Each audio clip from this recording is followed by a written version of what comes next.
अखंड ज्योति दिसंबर 2021। शीर्षक है बड़े सौभाग्य से जलती है हृदय में प्रभु प्रेम की आग। हृदय में प्रभु प्रेम की आग लग गई। प्रभु प्रेम की आग शांत करने को नहीं लगाई जाती है। यह आग तो ऐसी आग है जिसमें जलकर राख हो जाने पर ही शांति उपलब्ध होती है। आग के बुझाने से नहीं, स्वयं की बुझने से ही शांति उपलब्ध होती है। आग लग गई तो हम ऐसा सोचें कि हम सौभाग्यशाली हैं, हम धन्य भागी हैं। अब इसे शांत नहीं करना है, शांत ही करना था तो यह लगी ही क्यों। यह आग बुझने वाली आग नहीं, बुझाई जाए ऐसी आग नहीं है। यह आग तो सौभाग्य है, सद्भाग्य है, क्योंकि इसमें हमारा अहंकार जलता है।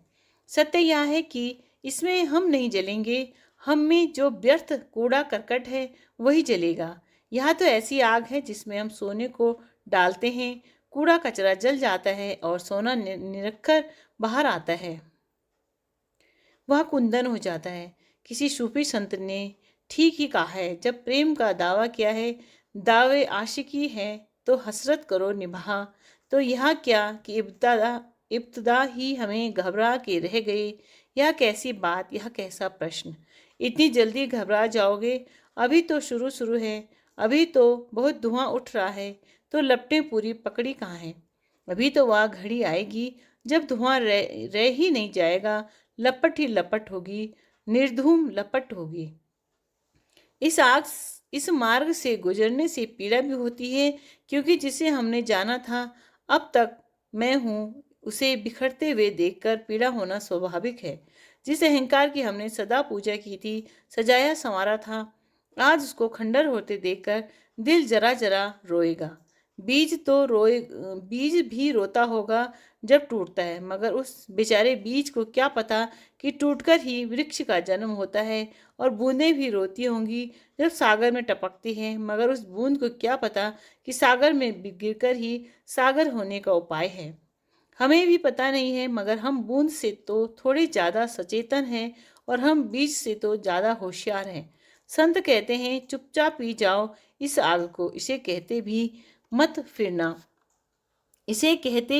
फिरना, क्योंकि कहीं इसे कहते फिरते में ही नया अहंकार पैदा न हो जाए कि हम भक्त हो गए हैं, कि हमारे भीतर प्रभु प्रेम की आग लगी हुई है।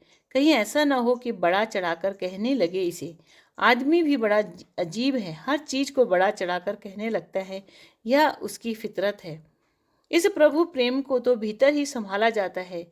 यह तो अनमोल पूंजी है, यह तो हीरा है। किसी ने सही ही कहा है, हीरा पायो गांठ गठियायो, वाको बार बार क्यों खोले। यह आग नहीं है, यह तो हीरे की दमक है। इसे अपने प्राणों में छिपा लेना चाहिए, इसे किसी को बताने की जरूरत नहीं है। यह जितनी गहरी अपने भीतर रहेगी, उतनी ही जल्दी क्रांति घट जाएगी। पूछने का मन होगा, समझाना चाहेंगे कि यह क्या हो रहा है, मगर कुछ चीज़ें ऐसी हैं जो समझने से नष्ट हो जाती हैं। कुछ चीज़ें हैं जिनके रहस्यों का अनावरण उचित नहीं है। यदि हम किसी वैज्ञानिक से पूछें कि प्रभु प्रेम क्या है, कहेगा हम कुछ भी नहीं है। शरीर में हार्मोन की कमी ज़्यादा होने से प्रेम होता है, कुछ कुछ खास मामला नहीं है। एक इंजेक्शन हार्मोन का लगा देंगे, प्रेम खत्म हो जाएगा। कुछ ऐसी पहेलियां हैं जिनका रहस्य बने रहना ही उचित है। उन्हीं रहस्यों से ही तो जीवन का गौरव और गरिमा है। किसी वैज्ञानिक से यह पूछा जाए कि यहाँ तो खिला है कमल झील में, इसका सौंदर्य क्या है, वह कहेगा सौंदर्य बगैर कुछ भी नहीं है, यह भ्रांति, एक धारणा है। हमें बचपन से सिखा दिया जाता है तो सौंदर्य है। सौंदर्य कहाँ है? वहाँ वैज्ञानिक ले जाकर विज्ञान की प्रयोगशाला में काट पीट करके कमल का सब निकाल कर बता देगा, इतनी मिट्टी, इतना पानी, इतना खनिज, पर इसे सौंदर्य कहीं भी ना मिलेगा। एक बार अगर उसके सिद्धांत को मानने लगे तो फिर हमें भी संदेह होने लगेगा कि सौंदर्य है या नहीं। होता तो मिलना जरूर था। यही तो अड़चन है विज्ञान की। आज नहीं कल शरीर की सारी व्यवस्था बदली जा सकती है।